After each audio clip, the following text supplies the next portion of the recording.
हुआ कैसे हुआ जाने क्या हो गया। राइमिङ छैन, केही पनि छैन। फिलहाल आजको म्याचमा बङ्गलादेशले यही फिल गरियो रे के भयो आज भनेर। के भयो बङ्गलादेशले आज यार, जेन्युनली के भयो?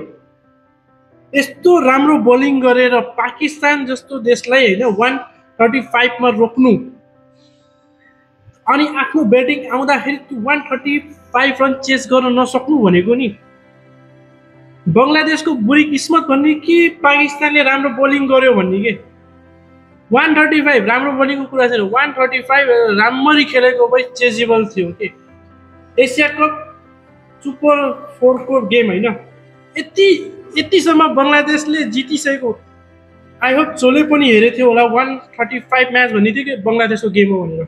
मैले पनि त्यही भने बङ्गलादेशको गेम हो, तर बङ्गलादेशले 135 पनि चेस गर्न सक्दैन यार। आफ्नो लास्ट मोमेन्टसम्म के सबै के ए टु जेड यार त्यो 6 हान्छु छक्कै हान्छु भन्ने चक्करमै गर्दाखेरि सब क्याच आउट भएर गयो कि।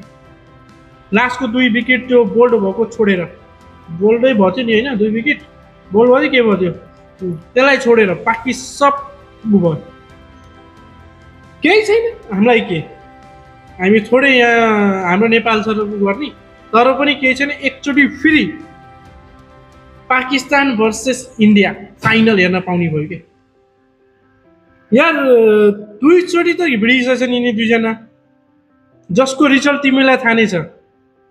पहिलो ग्रुप स्टेजमा भिड्दाखेरि जिते इन्डियाले, अनि त्यो एउटा थियो त 21 का म्याच चाहिँ आगाजी 21 का म्याच आइए भनेर ठोक्थ्यो नि टेबल। हो 21 को म्याच पनि आयो, त्यहाँ पनि तिमीले हारे। अब 21 होइन 28 को म्याच आउने भयो, फाइनल एसिया कप 2025 को फाइनल कसले जित्छ त? India versus Pakistan.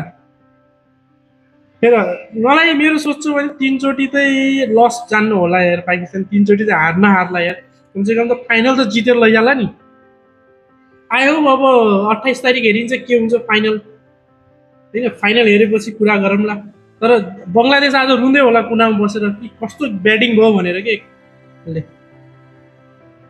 पुरै नगर साला। Okay by by.